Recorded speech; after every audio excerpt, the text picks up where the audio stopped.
cancer is a whole different world from other types of illnesses. So I have no disclosures.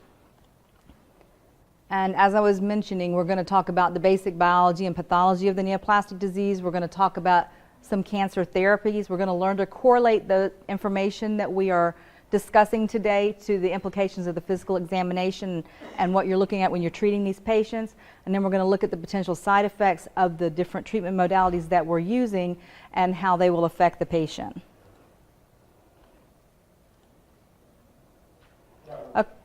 Okay, so first of all, in our body, the job of a cell is to what? Replicate, regenerate, right?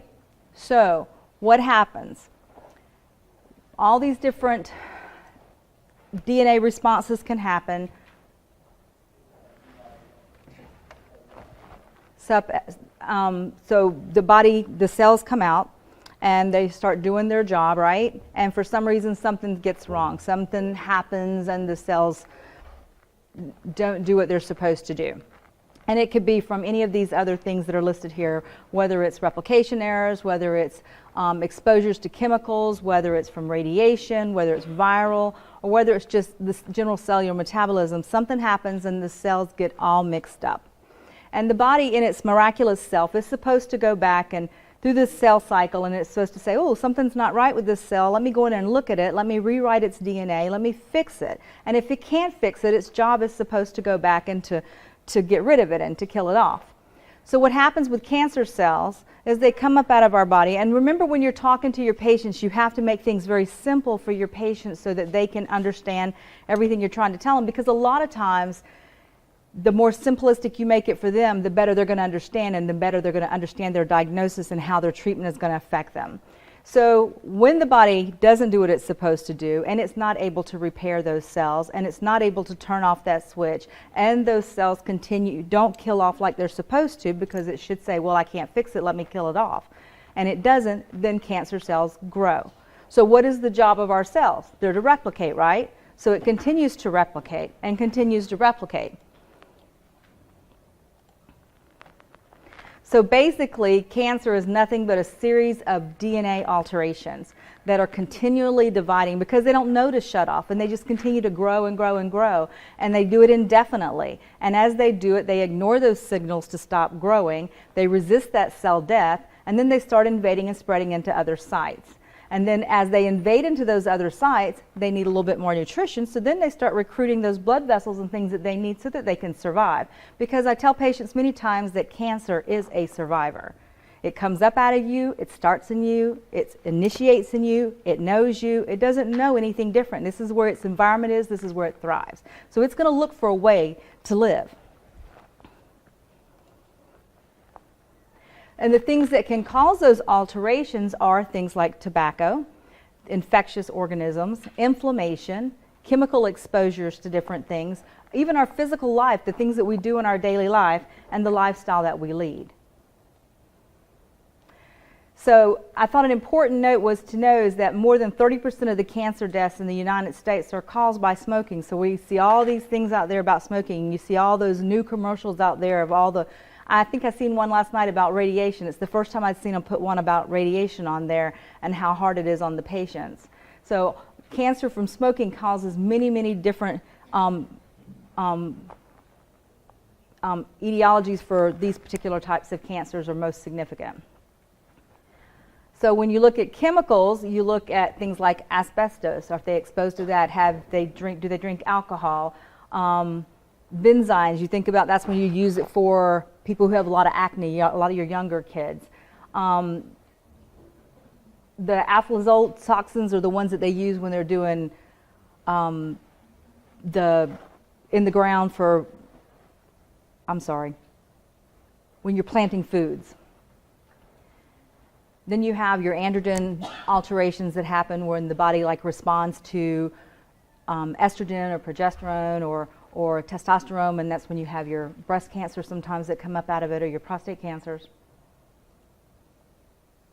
You have your different infectious etiologies, things that can cause infection that can stimulate cancer. So you have hepatitis B, hepatitis C, you have your Epstein-Barr, and you'll notice as I put over to the side the affected organ that you will see those cancers most predominantly in. Like HPV, mostly you'll see it in the oral cavity. The Merkel cell you'll see with the polymyalus. Your human T cell you'll see with your leukemias and with your lymphomas. And even with your H. pylori, you'll see those in your stomach. And then there's the lifestyle, the things that we like to do. We want to go out and lay out in the sun. We want to get in the tanning bed. We want to eat those organ meats like bolognas and hot dogs on the holidays when we have 4th of July and Labor Day, right? Our diet has changed. We're out in the sun. We're all those different exposures that we have in our lifestyle. So those things can cause cancer. So what happens is you think about a cancer cell. It starts in this little spot. It doesn't get that switch. It doesn't turn off. It doesn't know to do that. So it's in this little local area, but it's continuing to grow. And as it continues to grow, it starts invading areas right next to it. And as it invades those areas next to it, then it needs a little bit more supply. So it gets into the lymph system, and it gets into the blood system, and through the circulation, it starts moving. And then it gets down toward the end, like toward the capillaries, and it's like, oh, I have nowhere else to go. So it shoots off all these little spots. So it can do that. And then it starts to multiply, and it makes these little micrometastases. Well, it still needs a blood supply, so then it recruits other blood vessels to do it. And I think about it like the football player that's running to the front and he's pulling all his buddies with him to the back to keep falling to see who's going to make it to the fastest and keep growing and doing the best.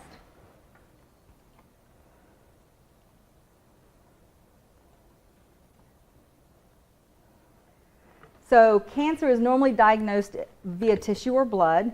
And you have different kinds of classifications, as Dr. Tan alluded to some degree, and that is done through cytogenetics and flow cytometry, and then they have different targeted genomic testing, and there's a lot of new testing that's coming out every day. Even when I started here 8 years ago, we didn't have all the testing that we could go in and look more specifically at how to treat the different cancers like we do now. Sometimes we use tumor markers, and then sometimes we use imaging to determine. And that'll help us to determine the level and the degree of the progression of the disease and the stage of the disease when we're trying to set up their initial treatment. So your diagnosis is made by looking at either it's a liquid cancer, which means it's in the blood marrow, or it's a solid cancer, which means it's in an organ. So it's in skin, it's in an actual organ. And depending on what it is how we'll determine how we're going to treat it. Whether we're going to just go in there, as he mentioned, and take it and just cut it out. Whether we're going to go in there and give it a little bit of radiation. Whether we're going to combine radiation and chemotherapy. Or whether we're going to use targeted therapy because we were able to identify specific markers on those cells. Whether we're going to use immune therapy, which is the new and up-and-coming thing for a lot of the diseases. Or whether we're going to use hormonal therapy. So, once you have all of that information together and you've collected it and you know what kind of cancer you have and you know what kind of treatment that you have and you know now that you've got to talk to your patient and you've got to be able to tell your patient all this information so that you can address what kind of side effects they can expect, what kind of management they're going to anticipate, and then how we're going to continue to monitor them to make sure their cancer is under control. So what happens when you get that, you hear that word? What do you think about when you hear cancer? What do you guys think about when you hear the word cancer?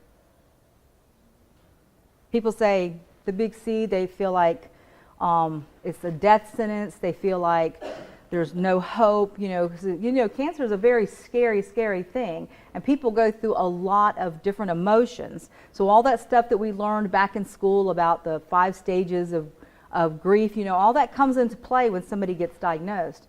And frequently you come in, they see the physician says, I'm sorry to tell you have cancer. Remember, cancer a lot of times is even found incidentally. You go to the ER because you have a back pain and they found a tumor in your lung. Or you just went in for your regular physical and they seen this big spot on your x-ray. Or you were fine and all of a sudden your eyes got yellow. So a lot of times it's an incidental finding. So people hear the word cancer and they think of it straight as a death sentence. And in fact, the shock is the biggest part for them because they speak with the physician and they say you have cancer and they don't hear another word. They think cancer, chemotherapy, dying, surgery, am I going to make it? They don't hear another word the physician tells them at that moment. Nothing. They're just in shock from this entire thing. So then You have to help them. So first of all, they go, okay, that was just a dream. It wasn't really happening. That's not really what happened. You know, I don't think I heard that correct. It had to be a mistake. That couldn't be right, you know. And then, you know, so that's their denial phase. And then they go, oh no, wait a minute, this is really making me mad. You know, I don't know, I don't understand. And I can't tell you how many times I hear them say, I ran every day, I ate all the right foods, I did all the right things. I don't understand, why is this happening to me? What made this happen? How does this cause? What caused this? That's why it's so important that you can find a way to break down the analogies of how cancer grows for your patients when you're talking to them, because you need to be able to explain it to them in a manner that they're going to be able to understand. And then once they get past the, okay, well, this is the deal, I guess I got to deal with this, then they start saying, okay, all right, well, if only I had not drank my 5 drinks a week. Maybe if only I had not eaten my steak 4 days a week. You know, they start thinking about all these things that they've done or not done. Maybe if I had been better, I'd help people, I'd done this. And okay, so then they start saying, okay, I promise I'll do this, and I'll do that, and I'll do this. And this is another important thing, is because when the patients come in to see you, sometimes, especially like patients that are afraid you might withdraw their treatment, they'll start telling you exactly what they want you to hear. So you have to really be listening to what they're telling you. So then they get to the point they're going, okay, this is the deal. Now they've probably had 2 treatments, right? They've had about 2 treatments. And I always tell them that the first treatment, especially if they're getting cytotoxic therapy, they expect the very worst thing to happen. So when it doesn't happen as the worst, then they go, oh, that's okay. That was all right. I tolerated it. So then they come in for the second therapy. Well, it's going to be as easy as the last one. And now they really, really feel bad because they didn't think it was going to be that bad. So I tell them it's usually about the 3rd treatment when they're going to really see how they're going to tolerate the effects of cytotoxic therapies. So they get to this point, they're saying, okay, this is the real deal. Now I'm getting sick, or now I'm having these effects or these side effects. So they start getting a little sad. Am I going to get through this? Am I going to make this? Am I going to be able to do this? And then they start regretting, well, maybe I should have retired earlier, or maybe I should have gone on that trip to here. And then they get scared. What if I don't make it? What if I don't see my grandchild graduate? What if I don't see my grandbaby be born? You know, and then they get depressed. What happens when we get depressed? Well, some of us eat, some of us don't. People with chemotherapy, they don't eat very well because their appetite gets changed. So then they have weight loss, and then because their mind won't shut off for them, they don't sleep well. And then when we give them treatment, we give them steroids, and they really don't sleep well. And then they start getting more tearful, more crying, and then they have a problem concentrate. And then really they do end up with a chemo brain to some degree, but really it's because they just can't sleep. So then they get to the point they're, okay, this is the reality, this is what I have, this is how I'm going to deal with it, okay? So and this varies according to the situation that the patient is in. So think about it this way. You've got the first couple here where you have the man and the wife, and they're really encouraging and they're boosting each other along. You can do this, and they're going to keep fighting and fighting and fighting and fighting as long as they can for their loved one. And maybe we'll get through the treatments and we'll do well, and then we get into remission, and then it's until the next scan. And what happens at the next scan? A week before the next scan, their blood pressure goes up, they're not sleeping, they're not doing well. They don't understand why. Well, it's because now I got to go find out if you're going to tell me my cancer's back. So it's a vicious cycle that never changes for them. The diagnosis of cancer never goes away for them for the rest of their life. And that's one of the things people really need to understand. And then, of course, toward the end, they're like, how long? How much longer do I have to deal with this? So why is this important? This is extremely important because you need to be able to have this insight into your patient. You need to be able to talk to your patient, let them feel comfortable with you, let them feel like you really care about them. They're not just a number. They're not just your 9 o'clock appointment. They are really a person. You're listening to what they're saying. You need to know about what's going on with the diseases. You need to be able to explain to them when they have these questions and they don't understand why they had this side effect or why this chemotherapy did this and how we're going to fix it. And by understanding all these stages of grief, you're going to be able to help them cope with this illness. And you'll be able to help them as they try to manage their cancer throughout all areas of their life. So now we're down to the nitty-gritty. So we're going to talk about the history and physical. So what I tell everybody, and I do a lot of students, I do nurse practitioner students and I do PA students. So I tell them you want to come into the room, you want to foam in and wash your hands, you want to shake hands with your patient and the other family member that's there, you want to introduce yourself, always ask them their name, Always clarify their birthday. Always ask them who they have with them. Now with me, I always put who they have with them on my notes. So the next time when they come in, I can say, well, hey, John, how are you today? And they're like, oh, man, she remembered my name. You know, she knew who I was. And you're talking to their family member as well. You need to find something that's got even if it's brief, some kind of commonality between them so they feel that confidence and they feel like you really care about them. Then I always start off by going through their labs. I go through their labs and say, this is what's going on with your CBC, this is what's going on with your chemistry, this is what's going on with your liver function test, because all of these will be different and different areas you have to look at depending on the kind of treatment that your patient is going through. And remember, when you tell them exactly what they need to know. You know, your blood does what it's supposed to do for 3 or 4 months at a time. Then the body gets rid of the old and the new comes up. That's why we have neutropenia cells, why we have to look for our A and C. You know, you have to explain it to them in a language that they understand. And then you start asking them questions, and this is essential. This is essential because, and you know, sometimes people come in and they just say, are you feeling okay? Yeah, I'm feeling okay. All right, let me listen to you. Okay, go get your treatment. But you know what? It's these little questions and this routine that they get used to that prompts them to remember stuff that they would forget to tell you that you need to know. So, have you had any fevers? Have you had any chills? How is your appetite? What are you eating? How frequent are you eating? Have you had any weight loss or any weight gain? You know what's going on because you're looking at the vital signs, but you want them to give you that information. How tired are you? Not just how tired are you. Are you taking naps during the day? Are you sleeping all night? Are you waking up a lot? Why are you waking up? Then you want to ask them about their eyes because treatments have different side effects. Is your eyes watering? Are they burning? Are they red? Are they itchy? Are they yellow? Do you have ringing in your ears? Certain drugs cause problems with that. Are you having problems with your hearing at all?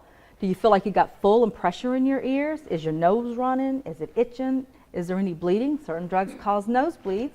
Do you have any sores in your mouth? Most drugs cause sores in the mouth. Do they wear dentures? Because that's important. Patient came in a few weeks ago. He's like, I have this metally taste in my mouth. I just don't understand. Well, he is getting a drug that would affect him. But, you know, we always tell him, eat with plastic spoons, eat with plastic forks, plastic plates. But nobody thought about the fact that he has a metal plate with his denture. So, yeah, he's got metal, so he's taking the metal away, but he's not taking what he's eating with away. So he was like, you know, it got a little better when I started taking my plate out, except for when I'm eating. So you have to make sure you're asking all those questions. And if you don't look and if you don't ask those questions, then you won't know. Then you want to ask them, are you short of breath? Or do you get short of breath just sitting there? Do you get short of breath walking up the stairs? Do you get short of breath walking from the bathroom to the bedroom? You know, because different types of disease modalities that are associated with your treatments will present different ways. Are they on oxygen? Are they having any problems with their heart? Is there any abnormal heartbeats? Is there any pain? Where is the pain? Does the pain refer? And where does it refer? Do they have any swelling in their legs? And you ask them all these questions. You know, well, I just came back from a trip, or my legs only swell when I drive here on my 8-hour drive. And once I sleep, my legs go up, then I'm fine. Or I never had swelling before, and they're on gemcitabine, and all of a sudden they're having swelling. Then you want to ask them about their stomach. What's going on? Are you nauseated? When do you get nauseated? Is it right after treatment? Are you taking your nausea medicine? Are you taking what you're supposed to? How long do you have to take it? So that way we can address whether we have to change up their regimen a little bit as far as how we manage their nausea. If you're vomiting, when are you vomiting? How close is it after treatment? Is it during the whole time? Where is the pain? Where does it come from? When is your last bowel movement? Because you and I both know if nothing's flowing, nothing's going to go anywhere else. And what are you going to do? Get sick, right? So you have to make sure you ask all these questions, and you want to know how frequent they're going and what does it look like. I know they look at me like I'm crazy. So is it brown? Does it float? You know, well, no, it doesn't. Is it light? So I said, I really need to know that. And then you're going to ask them about urination. Is there any pain? How frequent are you going? Which is going to help me know if they're dehydrated, not dehydrated. You know, is there any burning? Do they have to get up a lot at night? And then you're going to, of course, look at their medications and associate with that. And you want to know if their stream has changed. Because people who are constipated, they'll say, I can't seem to empty my bladder.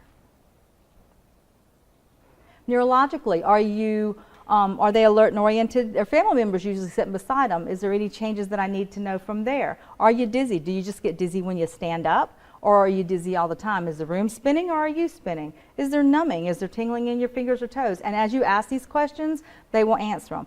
Do you have any problem with fine motor? Well, no, but you can button your shirt. Oh, no, I have a hard time buttoning my shirt, and I can't put my earrings in very well. So you know what? They have no problems, but when you ask those questions, they do. And musculoskeletal, are they able to do all of their activities? Are they having any problems with that? Can they even just take their shower? Do they need assistance with that? And if they have muscle pain, where is the muscle pain? Maybe their electrolytes are off. Maybe they need a little magnesium. And then you want to look at their skin. Do they have any rashes? What is the texture? What's the hair distribution? What do their hands and their feet look like? Because some of these drugs cause a lot of really bad blisters and things in their hands and their feet. And their nails can change, and they can have this hyper and hypopigmentation into their skin. So you want, and some of the drugs actually cause rashes. And then you want to say, how are you dealing with all this? Sometimes they're dealing okay. Sometimes they're not. Sometimes it's like, this has been a really bad week. This has been a bad week. So a guy I seen the other day came in. Last time I seen him 3 weeks ago, bad day. Terrible blood pressure, didn't treat him. But mother-in-law was in the hospital dying. Brother was just kicked out of his wife's house and he was homeless. He was trying to figure out what he was going to do. He was looking at going back to work. We had a hurricane coming. So of course he was a little anxious, a little upset. Wife was not here. What is he going to do? So you want to ask them all those questions. You want to know what's going on so that you can see if it's something going on with what we're doing for them, or if it's something that's going on with their dealing with their diagnosis, or if it's some kind of external thing going on. So then it's time to take a look. You really need to look at your patients. So are they alert? Are they oriented? Did they answer all your questions? Did they appear to be in any kind of distress? Were they distracted? Did they have a good effect? What were their vital signs like? And then you want to look at their hair and their scalp. Or do they have alopecia? Is the hair just thinning? Is it systemic? Is it just here on the head? Is it in the beard? Is it over the chest and the legs? What do their eyes look like? Are their pupils reactive? What does their neck look like? A patient came in a few weeks ago for scans, basic scans, one of those surveillance scans. Scan was from here down, but I'm looking at my patient and I'm listening and I'm feeling, and I feel this big old knot over here. Wasn't in the scan. Well, long story short, that big old knot was a metastatic lesion from her pancreas cancer that didn't show up had I not looked at her. So you make sure you look at your patients, you put your hands on your patients, you touch your patients. Look at their mouth, look at their teeth, look at their gums. If they have indentures, ask them to take them out. Look at their mouth, look at the back, see if they have anything going on in the bones. Listen to their lungs, because sometimes they don't tell you that they're that short of breath, and maybe they got a little pleural effusion back here, or I'm just a little bit winded and they don't really notice any changes. So look at them, listen to them, watch what they're doing. Listen to their heart. Listen to see if they have any murmurs, and correlate it with your findings, with your labs, and with everything that they're telling you. Maybe they need a little bit of fluid. Look at their stomach. Actually have them lay down, feel their abdomen, and look. Because sometimes they won't notice that this tumor that was right here is a little bit larger. And the more and if you do it each time, you have that to compare to. Ask them about their pain, see what kind of distension they have. And when you're pushing and you're palpating, if they go to jump, you're going to know it. Look at their bladder. I always do CVA tenderness, because I'll tell you what, they will jump. If they have a Foley, you want to look at the color, and this is why it's important that you ask them what the color is. And then how do they act during the visit? I mean, how are they acting? Are they doing okay? Do they seem more anxious today? Do they seem more agitated today? How are they coping with everything? And sometimes you have to look for the tremors, because sometimes if people take like a lot of Compazine or some of the other drugs together, they'll have the little tremors and they don't associate it with some of the drugs that they're taking. Watch them as they're getting up and walking around. How do they do getting up from the chair, from the couch to the bedside table? How do they do walking in and out of the room? Do they have to have a walker or a wheelchair? Do they seem to be equal, or does it seem like one side's a little bit less than the other? And look at their skin, because a lot of these drugs, they do cause this rash. This is like a Taxol or gemcitabine rash right here. They can get these blisters from the hand-foot syndrome, and actually they can get them to the point that they can't even stand. They can't wear shoes, any of that. So I just thought this was kind of cool because this guy actually had this underneath his bed, believe it or not. So how does this impact your patient? Now you've looked at them, you've listened to them, you're aware of what's going on with them, you've paid attention to what's going on with them. So know that this impacts your patient because depending on the kind of treatment that you're giving your patient, their blood counts will vary. If it's a cytotoxic therapy, you're going to watch their counts come down, their platelets, their white counts, their hemoglobins. And you need to know the natures of your drug. When is it you're going to expect those to be at their lowest? You want to know if you gave them any stem cell activators. Did you give them any Neulasta or anything that's going to cause those numbers to go back up? And know the side effects of those drugs. You want to watch the liver function test because somebody who's got liver disease, they're going to, might have more pain that's referred, so you're going to look for that. Look at the tumor markers for the different cancers you have, but when your patient focuses on that tumor marker, explain to them that's not a know-all be-all. Sometimes that goes up just in inflammation. So let them know that the scans and stuff are really what we use as our gold standard to know what's going on with them. So remember, with neutropenia, you have no white counts, right? And people can end up septic. They can have bladder infections, catheter infections, mucositis can cause them, and they can end up in the hospital really ill. Remember, they're going to have delayed wound healing, especially if they're getting the inhibitors that will cause the delayed wound healing, or if the endothelial growth inhibitors and the cytotoxic therapies.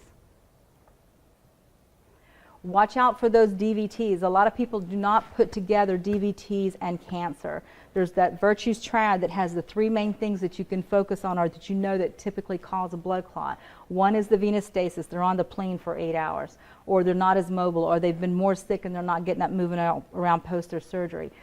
The other is that hypocoagulability that happens with all those interleukins that's produced all from the macrophages and stuff from the cancer itself. The other one can be from the endothelial injury from the catheter or from the actual chemotherapy agents. Superior vena cava syndrome, I've only seen it once, but I tell you, I will never forget it. Never.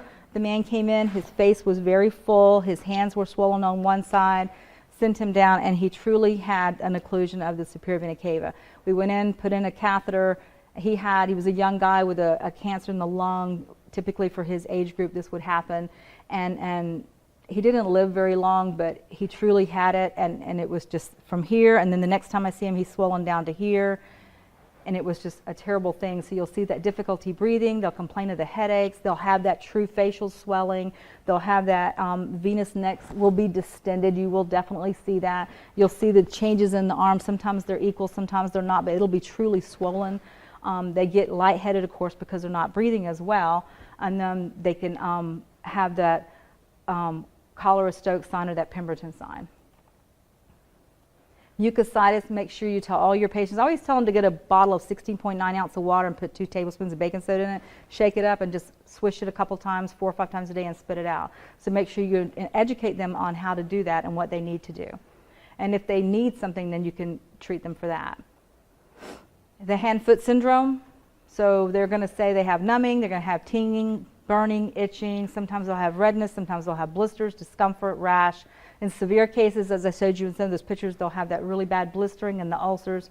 So you want to tell them how to wear the socks, how to keep their feet lubricated, how to elevate them. We got to keep the fluid off of them, not to be on anything that's frictional surfaces. So the reality is that cancer sucks. Cancer sucks for everybody. Cancer is so different from other diseases. You think that cancer is just simply cancer, but it's not. It is not simply cancer. It sucks for the victim, it sucks for the family, it sucks for the caregivers, it sucks for your friends, and it sucks for the hairstylist. It just sucks for everybody. Thank you.